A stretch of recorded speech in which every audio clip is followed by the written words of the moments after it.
Hey ladies, it's Steph with DebtFreeSpending.com and our Pintastic group, and I just wanted to do another video for you guys today on a couple different things. Again, I listened to a podcast this week from Oh So Pinteresting, and they kind of did a monthly recap of things that are new on Pinterest. And the only thing I really seriously, there were two things I got from that podcast that I want to share with you real quick. And the first thing is that guided search has now been added to Pinterest only on mobile devices. So, in other words, people can look, it's kind of like a different. Hey ladies, it's Steph back with another Pintastic video, and I kind of just wanted to go over a couple of small different things with you guys today. And the first one we're going to kind of jump right into here is I've been researching and learning as much as I can about Pinterest guided search, which was just unveiled on like April 24th on mobile devices only. So right now this is not available on desktop. It's only for people who are on mobile devices, and basically it's going to be narrowing down our people's ability to search for items on Pinterest.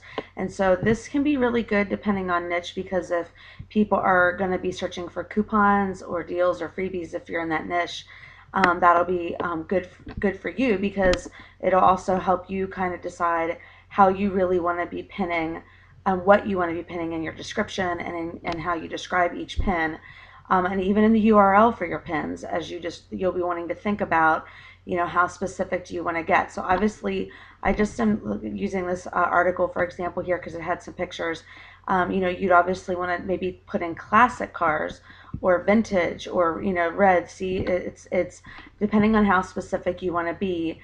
You can, basically help people drill down to find your content. So becoming very specific looks like it might be a better thing right now for guided search. So I don't know that, like I said, may not really affect anything on the desktop version right now, but at least for mobile users, the more specific you can be in your description, the more that they'll be able to drill down. And so if you have a trifle dessert, this is one board, I was trying to think of like a really specific board that I have, but I just got a trifle bowl last year, and I'm always looking for specific trifle desserts that I want to do.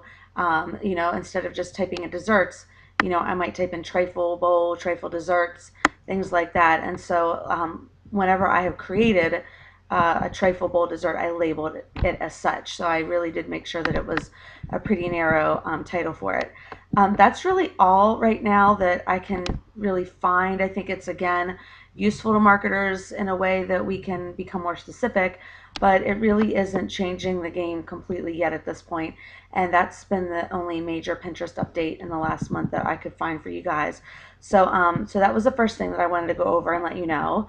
The second thing I got from the podcast that I listened to on Oh So Pinteresting was this website called pingroupie.com. Again, PINGROUPIE.com. And it's a website where you can actually go and research group boards. Now, one thing that I kind of wanted to go over with you guys a little bit is that I've noticed way less repins on my group boards than a couple months ago. I was talking to Crystal about this just the other night, and I am pretty sure that, what's happening is that so many people are on these group boards. It's being opened up to so many people that it's one of those things where, they're maybe not spamming necessarily. I mean, there might be still great content on those boards, but I think the feeds are just so clogged with, pins from those boards. I think that less people are seeing our stuff on the group board sometimes. So I think it really pays to see how active the board is, and that was something that she recommended in the podcast as well. But I'm also noticing that as well. Just like I said, I was talking with that about Crystal the other night, that, I really think that, if like I said, sometimes I'll pin to a group board and like literally nothing, there's not even one repin, and I'm like, why am I even staying on this board? And you don't want, that's something I want to kind of go back and clarify. You don't want to necessarily have all your boards be group boards. I think it benefits us to belong to several, no more than, I'd say, 20 group boards that are really active. And that's something that, I haven't even done in the last couple months. I need to go back and weed out who are the group boards that are repinning my content, who are the group boards that are not repinning, and then get off those boards. And so that's extremely important. But this is a great way to find group boards for something you're interested in. I know one of the girls early on in the group asked me she wanted specific boards about children's parties. This is where you could go and search for those specific group boards and find, where you're looking for a very, very specific type of group board. This is a great place to look for that. So this pingroupie.com. Again, like I said, going back to the boards on your, on your own boards, limit yourself. You don't want to belong to a bajillion group boards that aren't active, or where feeds are getting clogged. You want to make sure that that it's not so many followers. I think that's what's happened on the Women's Day one. When I first started, I had great repins from there. I hardly get anything now. I get more from smaller bloggers who maybe have 10,000 followers or less. I'll get great repins off of their stuff more than I will on these huge boards that have like 70,000 people or followers.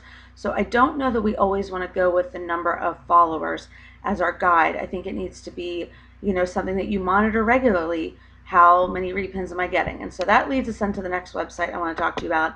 I'm not paying for Tailwind service, but I wanted to talk to you about it.